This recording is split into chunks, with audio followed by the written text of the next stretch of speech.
ഞാനിതൊരു തമാശയായിട്ട് കാണുന്നു. കാരണം ഇതിനകത്ത് തന്ത്രിയുടെ ആധ്യാത്മികത വട്ടപൂജയാണ്. That's gone.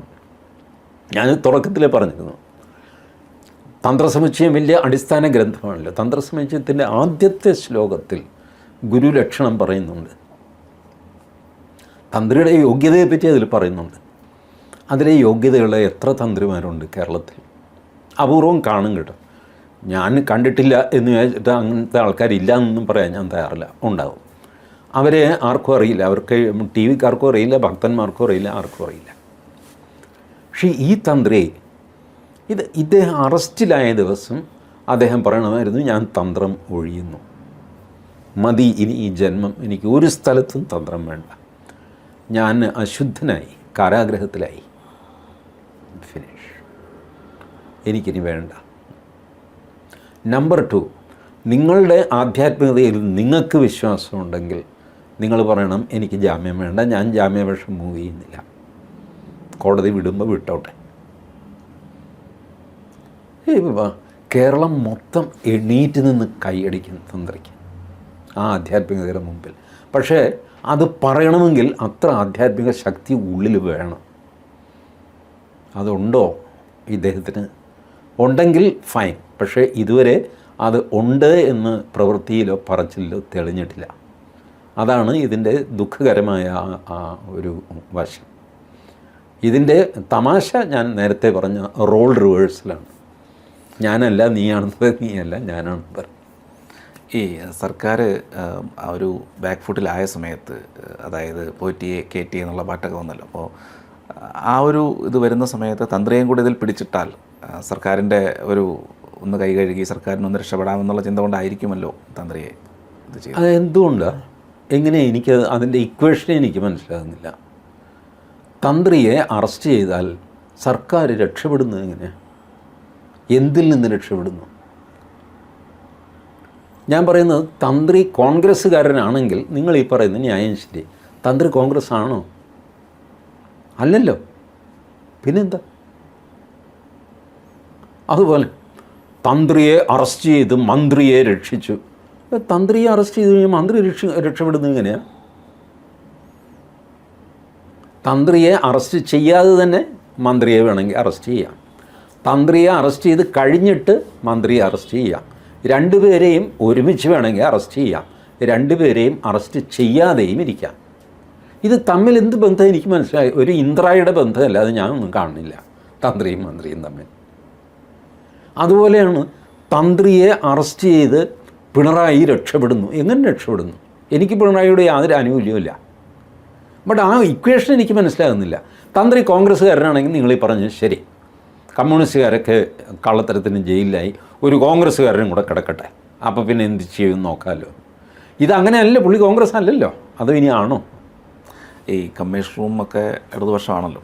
അപ്പോൾ പത്മകുമാർ കമ്മീഷണർ, മുൻ കമ്മീഷണർ, അപ്പോൾ ഇവരൊക്കെയാണല്ലോ ഉത്തരവാദിത്വത്തിൽ വരുന്നത്. പിന്നെ ബന്ധം CPM ആണ് ഭരിക്കുന്നത്. അതെ, അത് ന്യൂട്രലൈസ് ചെയ്യണമെങ്കിൽ ഒരു കോൺഗ്രസ്സുകാരനെയോ ഒരു BJP-കാരനെയോ അല്ലോ അറസ്റ്റ് ചെയ്യണം. തന്ത്രി ഇതൊന്നും അല്ലല്ലോ. തന്ത്രി BJP-കാരൻ, എനിക്ക് സംശയമുണ്ട്.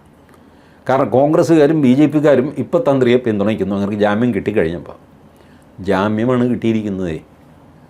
നാളെ പറയുന്നത് അവർ SIT അപ്പീൽ പോകുമെന്നാണ്. അപ്പീലിൽ ഈ ജാമ്യം റദ്ദാക്കിയെന്ന് വെച്ചു. അപ്പോൾ എന്ത് ചെയ്യും നേതാക്കന്മാർ? വീണ്ടും തന്ത്രി കുറ്റക്കാരനെന്ന് പറഞ്ഞു തുടങ്ങുക. ഇരിക്കട്ടെ, ജാമ്യത്തിൻ്റെ പുറത്ത് ഈ ആഘോഷം നല്ലതല്ല. അത് BJP-ക്കും നല്ലതല്ല, കോൺഗ്രസ്സിനും നല്ലതല്ല.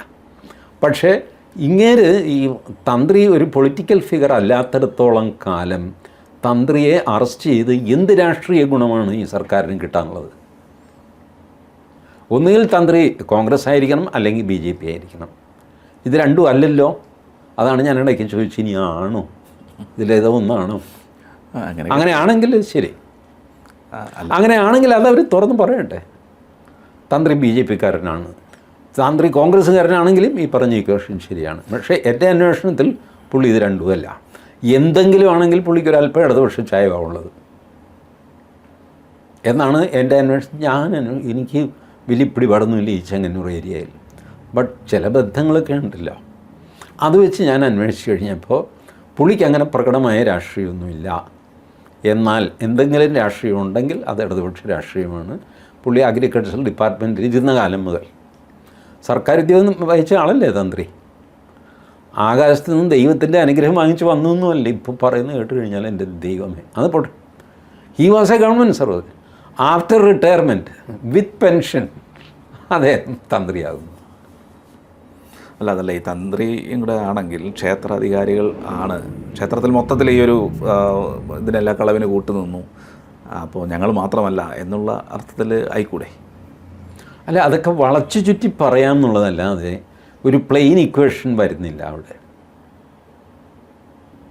ഞാൻ ഇപ്പോൾ കമ്മ്യൂണിസ്റ്റുകാരനായ ഒരു കള്ളനെ പിടിച്ചു കഴിഞ്ഞാൽ അത് പൊളിറ്റിക്കലി ബാലൻസ് ചെയ്യാൻ ഒന്നുകിൽ കോൺഗ്രസ്സുകാരനായ കള്ളൻ അല്ലെങ്കിൽ BJP ആയ കള്ളൻ എങ്കിലും വേണം. പോട്ടെ, പ്രേമേന്ദ്രൻ്റെ RSPയിലെ കള്ളൻ, അല്ലെങ്കിൽ ഷിബു ബേബി ജോണിൻ്റെ RSPയിലെ കള്ളൻ, CP ജോണിൻ്റെ CMPയിലെ കള്ളൻ, അങ്ങനെ എന്തെങ്കിലും. ഇതൊന്നുമില്ലാത്ത ഒരാളിനെ അറസ്റ്റ് ചെയ്തിട്ട് നിങ്ങൾ അത് പൊളിറ്റിക്സ് ആണെന്ന് പറഞ്ഞു കഴിഞ്ഞാൽ this fellow doesn't have any politics at all. അല്ലെങ്കിൽ let him acknowledge I have politics, nothing wrong. തന്ത്രസമുച്ചയത്തിൽ തന്ത്രിക്ക് രാഷ്ട്രീയം പാടില്ല എന്ന് എഴുതിയിട്ടില്ല കേട്ടോ. ഞാൻ തന്ത്രസമുച്ചയമില്ല, കുഴിക്കാട്ട് വെച്ചാണ് റെഫർ ചെയ്യുന്നത്. കുഴിക്കാട്ട് വെച്ച മുഴുവൻ ഞാൻ ലെൻസ് വെച്ച് പരിശോധിച്ചു നോക്കി, ഒറ്റ സ്ഥലത്ത് ഇവർക്ക് രാഷ്ട്രീയം പാടില്ല എന്ന് എഴുതിയിട്ടില്ല. അതുകൊണ്ട് രാഷ്ട്രീയമാവാം, തന്ത്രിക്കും മേൽശാന്തിക്കും ഒക്കെ സിന്ദാബാദ് വിളിച്ച് നടക്കാൻ ഒരു കുഴപ്പമില്ല. അതങ്ങ് തുറന്ന് പറഞ്ഞാൽ മതി.